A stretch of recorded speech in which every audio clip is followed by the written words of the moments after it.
Voilà, bonsoir. On va commencer dans 5 minutes à peu près. Pour l'instant, je vais juste partager dans un certain nombre de groupes dont je suis administrateur. Donc, vous allez patienter 5 minutes. Le temps que les gens arrivent. D'ailleurs, pour l'instant, il n'y a personne.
Voilà, donc, nous allons commencer. J'aime pas du tout ce commentaire. Donc, nous allons pouvoir commencer dans 30 secondes. Donc, nous allons faire un essai de cours sur... je ne serais pas prétentieux de dire que je fais un cours. Donc, sur Shavuot. Est-ce que Shavuot a un rapport avec le Matan Torah, avec le don de la Torah. Donc, d'abord, je voudrais dédier ce cours à la Refoua Shelema d'une petite fille qui a même pas 7 semaines et qui est dans un mauvais point et qui s'appelle Chaya Tzipora Levana Bat Miriam Kashem Itenna Refoua Shelema Mehera rapidement qu'elle puisse pouvoir évacuer tout ce qu'elle a évacué et reprendre une vie de plus en plus normale, Bezrat Hashem, dans les prochains jours. Ensuite, une fois qu'on a dit ça, je voudrais remercier, parce que ce cours, je l'ai donné cet après-midi avec un groupe qui s'appelle le SDT, Service de diffusion de la Torah. C'est des jeunes qui sont corps et âme attachés à la Torah et qui essayent de diffuser notre Torah qui est sainte. Et en particulier le responsable de ce groupe qui s'appelle Kevin Eliaou. Alors je voudrais le remercier de m'avoir invité cet après-midi à donner ce cours. Et puis pour l'organisation, il a fait ce qu'il pouvait. Il se défonce corps et âme pour pouvoir arriver à diffuser, mobiliser les jeunes. Et Kol HaKavod, qu'Akadosh Baruch Hu lui donne le koach, la force de continuer. Et comme je l'ai dit, il a un nom qui va certainement l'aider. Il s'appelle Kevin Eliaou. Alors, je ne sais pas si Kevin, ça s'écrit avec un kaf ou avec un kouf. Mimai Nafshar, quoi qu'il en soit. Si je dis que ça s'écrit avec un kaf, Kevin Eliaou, ça fait kaf alef, les rachet et votes, les premières lettres des deux noms. Ce qui fait une gematria de 21. Et si 21, vous savez que 21, c'est la valeur numérique d'un des noms qui s'appelle Ekie, Aleph Ke Yud Ke, pour lequel Hachem s'est révélé à Moshe Rabbeinu. Il a dit Ani Ehiyeh Asher Ehiyeh. Et ce nom-là, c'est le nom qui se ramène dans les Sphirot, dans le Keter, le plus haut, avec un Or Gadol qui est Kamous, peut-être, qui est caché, parce qu'il est trop important, mais c'est là où il y a un Or Gadol, et on espère que Nishmato Yahir Bahutz, et qu'il puisse, son âme puisse éclairer son corps, qu'il puisse éclairer ses contemporains à Paris. Ensuite, si c'est avec un Kouf, ça fait, rachetez votre Kouf Aleph, ça fait 101, Keminyan Raphaël, Keminyan Michael, pardon, donc le Malach Michael, et donc ça donne un bon siman pour lui. J'ai choisi le thème qui était, y a-t-il un rapport entre Shavuot et le Homer, entre Shavuot et le Matan Torah. J'aurais dû faire ce cours plus tôt, avant Shavuot, mais comme ce cours a été donné cet après-midi et il était prévu de longue date, alors évidemment je ne pouvais que donner la primeur à ce groupe de jeunes. J'ai présenté mon site, comme vous le savez, je m'occupe du site Le Jardin de la Torah, et sur le Jardin de la Torah vous pourrez trouver un certain nombre de cours. Il y a 2000 articles aujourd'hui au moins sur ce site. En particulier, il y a une Agada complète, et vous savez que en fait le Shavuot c'est la continuation de Pessah, où les Juifs ont compté dans le désert 50 jours pour arriver au don de la Torah. On verra tout à l'heure si 50 jours ou pas 50 jours, on verra. C'est tout le thème du cours, mais dans la Haggadah de Pessah, donc Pessah qui précède Shavuot et qui introduit Shavuot, sans Pessah il n'y a pas Shavuot, on nous dit la chose suivante. On nous dit Ilu kerevanu lifnei Har Sinai velo natan lanu et Torah dayenu. Si Akadosh Baruch Hu nous avait fait approcher du mont Sinaï et nous avait pas donné la Torah, ça nous aurait suffi. Alors, on peut se poser quand même la question, à quoi ça sert d'aller devant une montagne? On n'est pas en vacances là pour au Club Med devant la montagne. Donc, je vais vous donner deux réponses. Il y en a beaucoup d'autres, bien entendu, mais je vais vous donner deux parmi celles que j'ai retenues. D'abord, dans la Parashat Shemot, il y a un très très beau commentaire du Alcher HaKadosh, le Alcher Rabbi Moshe Alcher, et donc il nous ramène la Gemara qui dit que quand les Juifs sont arrivés devant le mont Sinaï, alors Paska Zohamat Nahash, Paska Zohamatan, leur saleté s'est arrêtée. De quoi s'agit-il? Vous savez que lors de la création du monde, Kadosh Baruch Hu, il a créé le monde pour donner, selon un principe qui est Srar Veronesh, la récompense et la punition. Et parmi ces principes de récompense-punition, il a créé donc un ange qui s'appelle Samermem, qu'on ne donne pas son nom, il s'appelle Samermem, et qui était là pour faire fauter.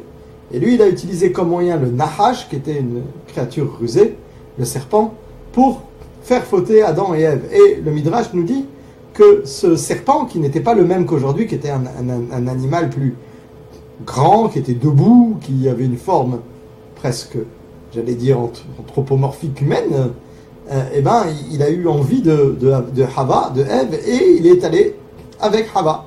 Il a eu un rapport avec elle. Et ça a donné cette Zohama, cette saleté. Après, il s'est passé d'autres choses qui ont augmenté ça. Mais en tout cas, ce qu'il faut savoir, c'est quand les Juifs, jusqu'à l'arrivée d'Avraham Avinu, ça a augmenté le problème. Et une fois que Avraham Avinu est arrivé, entre Avraham, Yitzhak et Jacob, ils sont descendre cette Zohama, elle a descendu de degrés.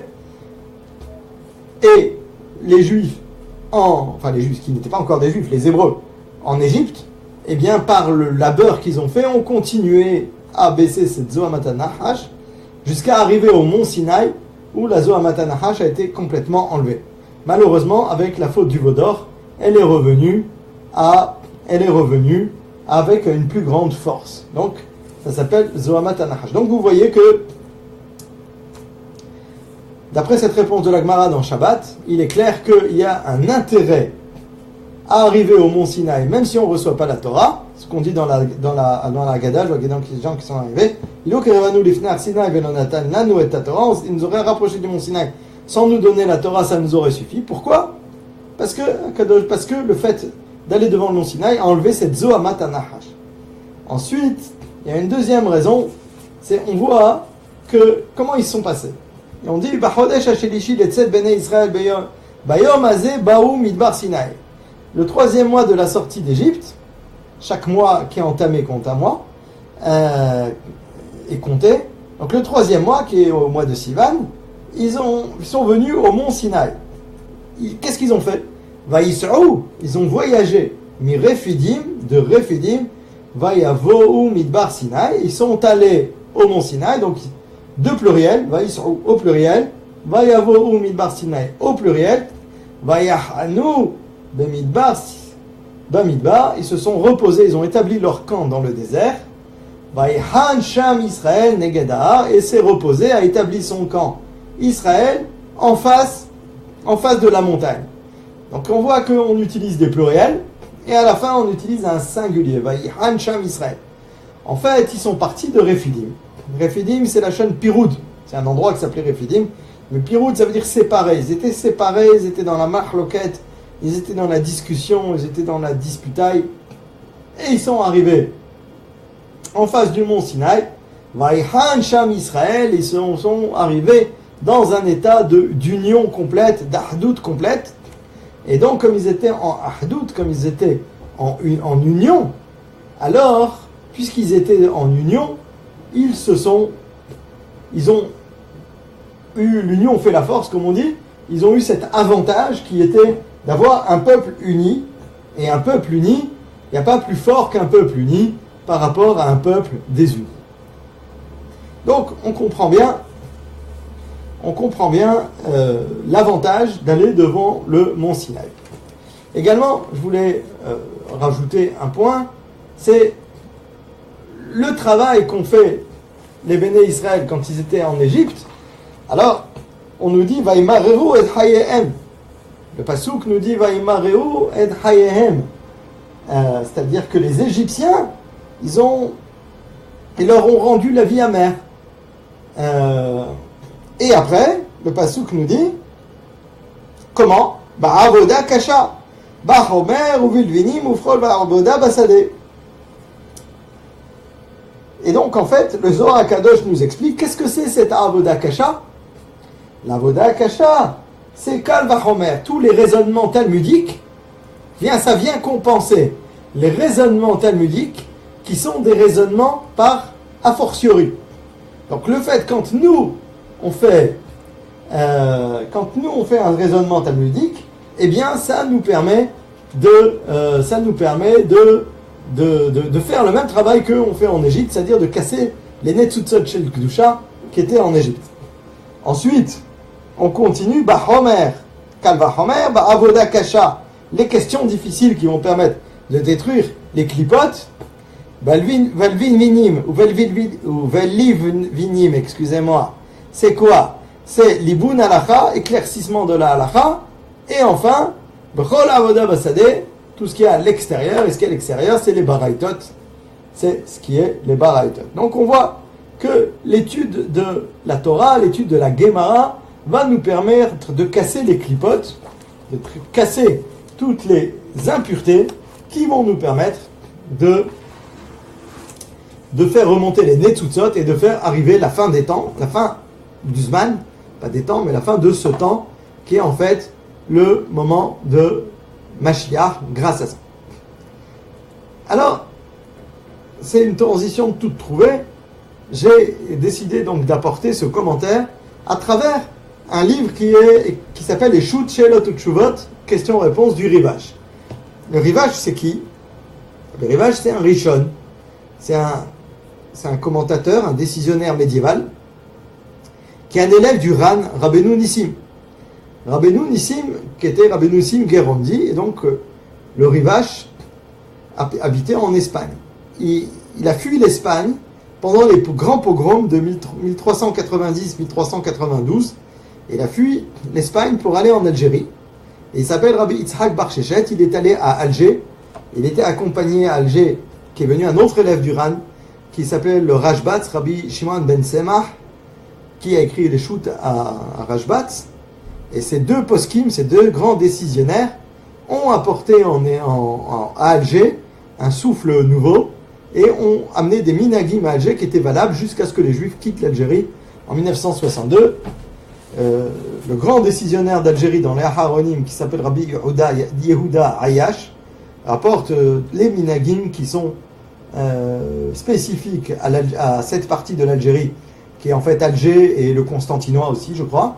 Ça va même jusqu'en Tunisie, si je ne m'abuse, dans lesquels, en fait, le Rivash nous apporte, et le Rashbaz apporte des psakim, des décisions halachiques qui ont été suivies par les Algériens.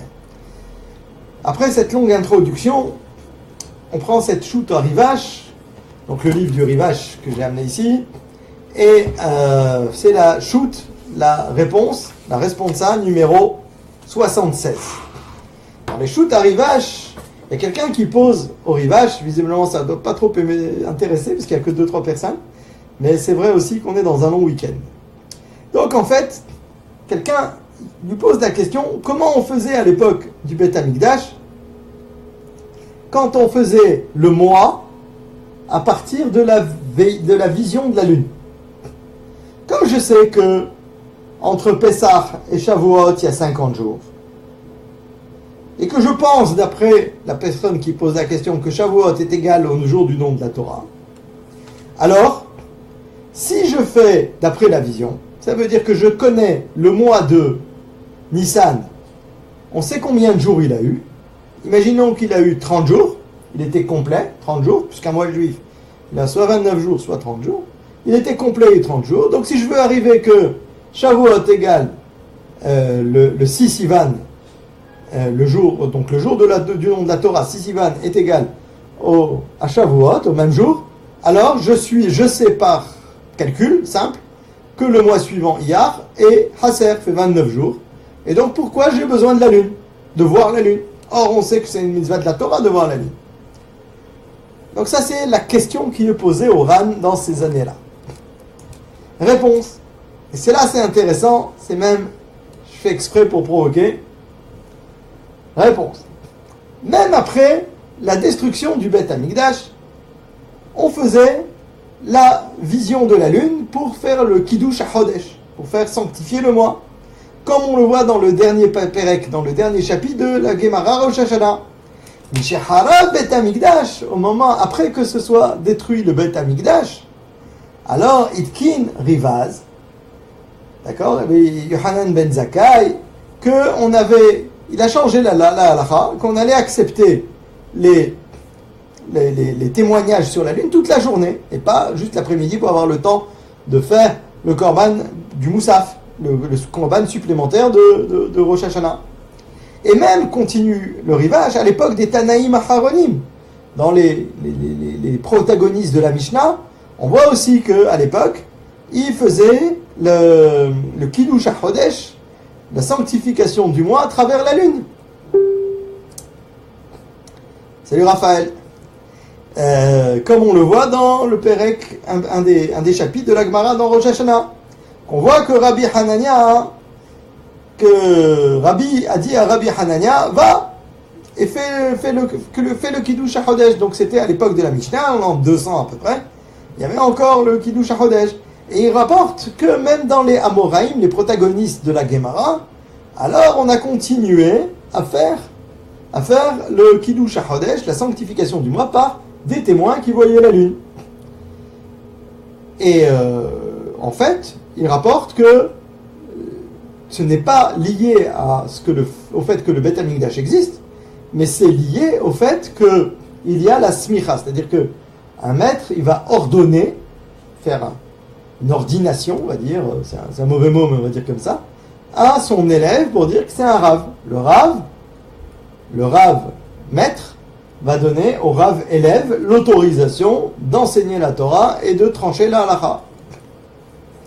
Et ça a continué jusque les Tanaïm, après les Hamoraïm ramènent des exemples, pour pas allonger, qui vont tard, et on peut imaginer que ça va au moins jusque l'an 600.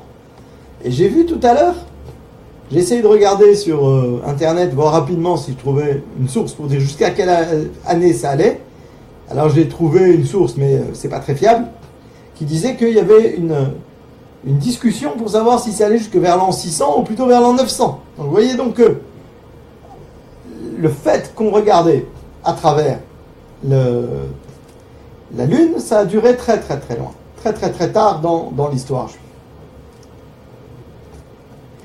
Et donc, on voit qu'à cette période où il y avait les personnes qui allaient pour voir la lune, pour arriver à faire le témoignage que la lune, le point de lune était arrivé, eh bien, on avait le droit à l'époque du Beth Amikdash, on avait le droit de transgresser Shabbat. Alors qu'après le Beth Amikdash, la différence c'est qu'on n'a pas le droit de transgresser Shabbat. Mais on continuait donc à cette époque des Amoraïm à aller pour au moins le mois de Tishri pour dire quand est-ce qu'est Rosh Hashanah, pour arriver à dire quand est-ce qu'est Sukkot, Pessah, pour donc le mois de Nissan pour dire quand est Pessah, pour le Pessah Sheni, pour les gens qui devaient rattraper le Pessah Sheni aussi quand il y avait le Beth Amikdash, et puis Hanouka, et puis etc. Donc on allait presque tous les mois. Et la question est, est-ce qu'on allait aussi pour Shavuot? Puisque Shavuot c'est 50 jours après.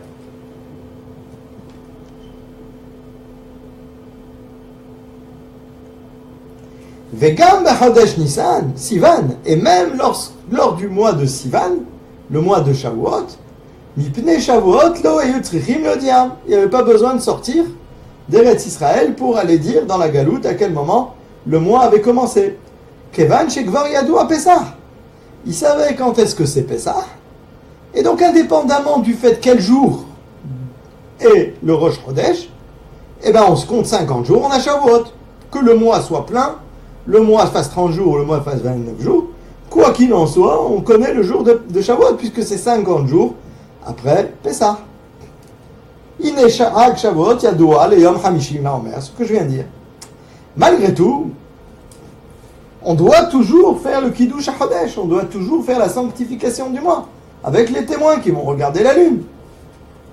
Tant qu'il y a des gens qui reçoivent la smicha en Eretz Israël, des rabbanim qui donnent l'ordination à leurs élèves.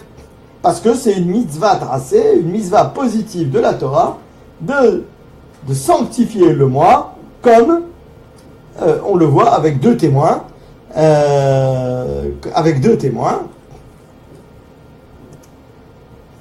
comme on le voit dans la Torah, il est écrit qu'il est Chodesh Hazeh Lachem Rosh Chodashim. Ce mois-ci sera le premier des mois, comme Akadosh Baruch Hu l'a dit à Moshe pour le Rosh Chodesh Nissan. Et on sait comment il lui a montré la forme de la lune lorsqu'on a le point de lune au tout début de la lune. Et cette mitzvah-là, comme on l'a dit, elle était, que ce soit le Beth Amikdash existe ou pas, tant qu'il y avait des gens qui recevaient l'ordination rabbinique en Eretz Israël.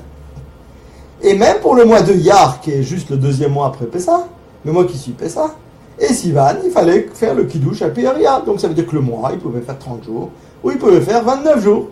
Puisqu'on le voyait d'après les témoins, ça va aller d'après les témoins, et pas d'après le calcul. Et on ne fait pas le jour du mois, on ne va pas dire quel jour c'est le premier du mois, en fonction du nombre de jours jusqu'à Shavuot. Donc ça veut dire que, sous-entendu, le jour de Shavuot, il va tomber un certain jour du mois, en fonction du nombre de jours des 2 mois précédents, et il n'est pas forcé de tomber le 6 Sivan, qui est le jour du nom de la Torah. Donc il nous dit, le Rivage tout de suite, qu'il n'y a pas de lien, pour l'instant, entre le don de la Torah et Shavuot, puisque Shavuot, c'est 50 jours après le lendemain de Pessah, et le don de la Torah, c'est le 6 Sivan. Donc c'est des choses qui n'ont rien à voir, a priori. Parce que la Torah n'a fait aucun lien entre le 50e jour du Homer, qui est Shavuot, et le jour du don de la Torah. La Torah n'a fait aucune relation de cause à effet entre les deux, nous dit le Rivage. Et donc, on va d'après la vision de la Lune, et puis c'est tout.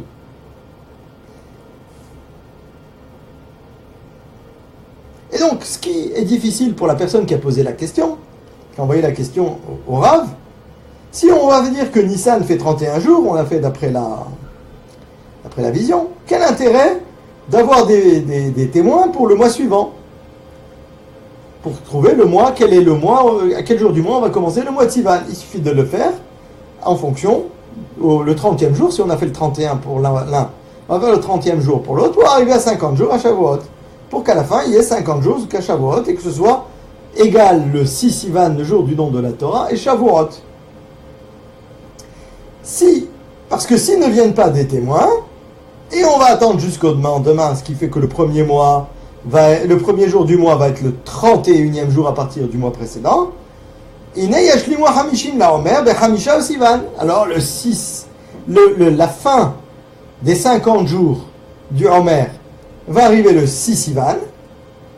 Le 50e jour va arriver le 6 Sivan. Et ce ne sera pas le jour du don de la Torah, qui est le 5 Sivan, ça va arriver le 5 Sivan, et ne sera pas le jour du don de la Torah, qui est le 6 Sivan. Et donc je vais avoir une décorrélation entre les deux. Et on sait que dans la Gemara, il y a une marloquette entre Chachamim et Rabbi Yossi. Il y en a un les Chachamim disent que c'est le 6, que le don de la Torah c'est le 6 Sivan, et Rabbi Yossi il dit que c'est le 7 Sivan. En tout cas, si c'est d'après Chachamim, ça va être ni d'après Chachamim, ni d'après Rabbi Yossi, puisque ça va être le 5 Sivan. D'accord? C'est un peu compliqué, mais c'est intéressant de faire avec vous cette chéla du rivage. Et donc, d'après le rivage, d'après ce qu'il vient de dire, on va terminer les jours dans ce cas de figure, le 5 Sivan, et il n'y a pas de corrélation entre Shavuot et le jour du don de la Torah. Simplement, on rajoute le rivage, de nos jours, où nous allons faire le calendrier d'après le calcul et non pas d'après la lune. Le calcul a été fait de telle sorte que le jour du don de la Torah est égal au jour de Shavuot. Mais avant que nous ne calculions les jours par le calendrier, de manière calculatoire et non pas par la vision par les témoins de la lune, il n'y avait pas de relation entre le 6 Sivan, jour du don de la Torah, et le jour de Shavuot. Donc, CQFD, d'après le rivage, il n'y a aucune relation. D'ailleurs, si on veut regarder les choses de manière un peu simple, regardez, les Juifs, c'est quand le jour de Matan Torah, à l'époque de Moshe Rabbeinu, le jour du don de la Torah, c'était un Shabbat. Et les Béné Israël sont sortis d'Égypte un jeudi. On commence à compter en mer à partir du vendredi. Et donc si vous comptez le Shabbat qui vient, le Shabbat 6 Sivan, si vous comptez le nombre de jours, vous comptez, c'est très facile à compter, c'est 7 semaines plus un jour, plus 2 jours en fait, ça ne fait pas 50 jours, c'est pas le 50e jour, le Shabbat, mais le Shabbat est le 51e jour. Donc vous voyez bien qu'il n'y a pas de relation entre le 6 Sivan, jour de don de la Torah, et Shavuot, qui est le 50e jour. Je vois bien que le jour du don de la Torah, c'est le 51e jour, et le jour de Shavuot, c'est le 50e jour. Donc j'ai une décorrélation entre les deux. Alors, tout le monde n'est pas d'accord avec ce que dit le rivage et ce que je viens de dire, parce qu'il y a une Mishnah dans le Seder Olam qui dit, et qui est ramenée dans la Gemara Shabbat, qui dit qu'en fait, en réalité, ils ne sont pas sortis un jeudi comme on a voulu le dire. On a voulu dire que Shabbat Agadol c'était un Shabbat, que ce jour-là c'était Be'asor la Chodesh, le 10 du mois, où les Juifs ont pris le bélier, le C, ils l'ont attrapé, ils l'ont mis dans leur lit, au pied de leur lit, pour arriver à faire le Korban Pessah le 15 du mois, qui est un jeudi. C'est pour ça qu'on l'appelle Shabbat Agadol. Vous lisez dans tous les livres, c'est ce qu'il y a écrit. Alors, cette Mishnah du Seder Olam dit non, Shabbat Agadol, on l'appelle pour d'autres raisons, mais en réalité, le jour de la sortie d'Égypte, ce n'était pas un jeudi, c'était un vendredi. Et si je dis que c'est un vendredi, le Shabbat qui vient 7 semaines après, c'est effectivement le 50e jour, et j'ai bien une relation exacte entre Shavuot et le don de la Torah, entre le 50e jour et le 6 Sivan. Très bien. Donc si on prend cette Mishnah du Seder Olam, que n'a pas prise le rivage, on a trouvé une solution. Maintenant, si on reste dans l'idée qui n'est pas cette Mishnah du Seder Olam, alors, il y a Tosafot ramène dans la Gemara Avodah Zarah, page 3, Amouda Aleph, folio A. Il ramène que dans les 6 jours de la création, en fait tout était prêt le 5e jour. Juste après, Akadosh Baruch Hu a fait l'homme le dernier jour, le 6e jour. Mais tout était prêt, tout était à sa place. Il manquait cet élément de finalisation qui était l'homme. Et là on dit Yom HaShishi. Bon, il y a une particularité. Dans tous les autres on dit Yom Ehad, Yom Sheni, Yom, etc. Et le jour 1, le jour 2, le jour 3. Et là on dit le jour... D'habitude on dit jour 1, jour 2, jour 3. Et là on dit Yom HaShishi. Le jour 6. Et quand on dit le, c'est avec un article défini. En hébreu, ça s'appelle He'aïdea. Ça veut dire c'est le jour 6 connu. C'est qui le jour 6 connu? Qui est le 6e jour de la semaine. Le jour 6 connu, c'est le 6 Sivan dans lequel Akadosh Baruch Hu a donné la Torah au Bnei Israël. Qui aurait dû être un vendredi, Yom HaShishi. Et simplement, Moshe Rabbeinu, pour qu'il y ait une plus grande préparation des Juifs pour recevoir la Torah, alors il leur a donné un jour de plus de préparation. Et donc, ça a eu lieu un Shabbat. D'accord? Voilà. Donc, on voit également dans la Gemara, dans le Talmud, des avis qui viennent contredire ce que dit le Rivash. Comment on voit ça? On voit ça assez facilement. On voit, je vais vous donner les références, on voit qu'il y a une relation entre Matan Torah et Shavuot. On voit par exemple que dans la Gemara Psachim, page 68, que tout le monde est d'accord que pour Shavuot, on a besoin de lachem, c'est-à-dire ça appartient, c'est pour l'homme. C'est pas se consacrer toute la journée à Dieu, c'est se consacrer aussi à soi-même. Là-bas, pourquoi on a besoin de ça, que tout le monde est d'accord, dans d'autres cas, tout le monde n'est pas d'accord. C'est le jour où a été donnée la Torah, dit la Gemara. Donc ça veut dire qu'ils sont d'accord, c'est bien le jour où a été donnée la Torah, Shavuot. Et plus loin, on voit que mort Béri des Ravina, mort monsieur, fils de Ravina, il était assis toute la journée, toute l'année, il était en train de faire Ta'anit, il était en train de jeûner. À l'exception de Hatzeret, à l'exception de Shavuot. Pourquoi? Parce que Hatzeret, Shavuot, c'est le jour où on a donné la Torah. Donc pas comme le Rivash. Et dès la même chose, Rav Yosef, on lui a demandé, Rav Yosef c'est un des grands Amoraïm protagonistes de la Gemara, du Talmud, et Rav Yosef a demandé qu'on lui prépare une grande Seouda à Shavuot. Pourquoi? Parce que c'est le jour où on a donné la Torah, et que d'ailleurs ce jour-là, on lit Matan Torah, les 10 commandements, les 10 paroles. 10 commandements, c'est pas une bonne traduction. Asara Adiberot, ça veut dire les 10 paroles, qui contiennent tous les commandements de la Torah, comme le montrent des Geonim. D'ailleurs, pour s'enlever une mauvaise idée de la tête, Akadosh Baruch Hu a donné à Moshe Rabbeinu au Har Sinaï toute la Torah, sauf ce qui a été donné juste après, parce que c'était des événements qui y ont conduit. Toute la Torah, que ce soit la Torah écrite, la Torah orale, les Midrashim, la Kabbalah, Maaseh Bereshit, Maaseh Merkava, le Dikduk, tout a été donné à Moshe Rabbeinu par Akadosh Baruch Hu au Har Sinaï. C'est lui qui ne croit pas à ça, ne croit pas dans la Torah et ne croit pas dans la tradition de juif, et malheureusement, je ne peux rien je ne puis plus rien pour lui. Voilà.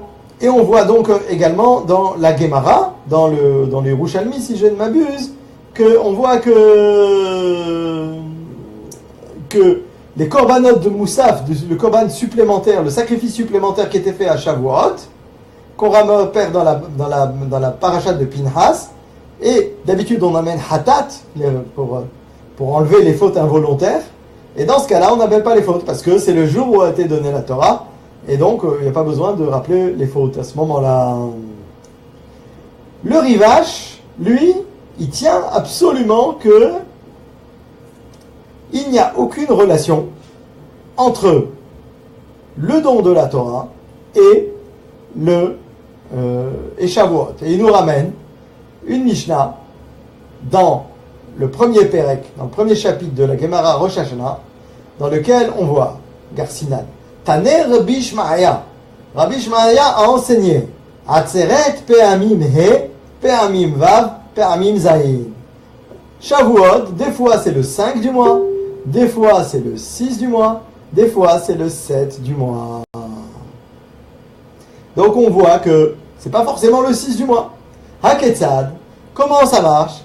Si les 2 mois qui sont le mois de Nissan et Iyar sont des mois complets de 30 jours, alors c'est le 5. S'il y en a un qui est malé, un qui est complet, 30 jours, et un qui est Hasser, qui fait 29 jours, alors c'est le 6. Et si tous les 2 sont Hasser, si les 2 font 29 jours, alors c'est le 7. Parce que, comme je vous l'ai dit tout à l'heure, on faisait les mois à partir de la vision. Donc voilà la réponse de Rabbi Yitzhak Bar Sheshet, un des grands Rishonim. Ce que nous retiendrons, c'est que pour pouvoir comprendre la Torah, il faut étudier. Les choses ne sont pas simples. Les gens veulent des réponses simples aujourd'hui, mâchées, et il n'y a aucune réponse mâchée. Il est clair qu'évidemment, il y a un lien entre Shavuot et le don de la Torah, parce que dans la majorité des années, la grande majorité, même à l'époque où c'était fait par la vision, ça tombait le 6. Ça tombait pas le 7 ni le 5. Donc, la Torah, elle parle d'après le Rov, d'après la majorité, comme toujours. Harabim Latot. N'empêche que pour en arriver à se trouver cette raison de Rov, il faut quand même passer par toutes ces étapes, de comprendre comment et jusqu'à quand on faisait les mois, on disait le début du mois, le nombre de jours du mois, et comment on arrivait à envoyer les shluchim, les émissaires pour fixer la fête, et que dans certains cas, il y avait peut-être pas de relation entre Shavuot et le jour du don de la Torah. Il y avait un jour d'écart, voire 2 jours d'écart. Donc, on va terminer là, et tout ça a été fait évidemment à titre d'étude. De nos jours où le calendrier est fixé par calcul, il y a toujours corrélation entre le jour du don de la Torah et le jour de Shavuot. J'espère que ce type de limoud convient à au moins certaines personnes qui aiment réfléchir. Je vous souhaite à toutes et à toutes une excellente soirée et à bientôt pour d'autres explications, d'autres questionnements sur notre Toratenu à Kedusha, qui ihayenu ve'orech yamenu, notre Torah sainte, qui est notre vie et le flux de notre vie. Tout le long de notre vie, elle nous accompagne et c'est elle qui nous fait vivre. Sans Torah, il n'y a pas de vie pour un juif. Shavua Tov ou Mazal Tov et à très bientôt.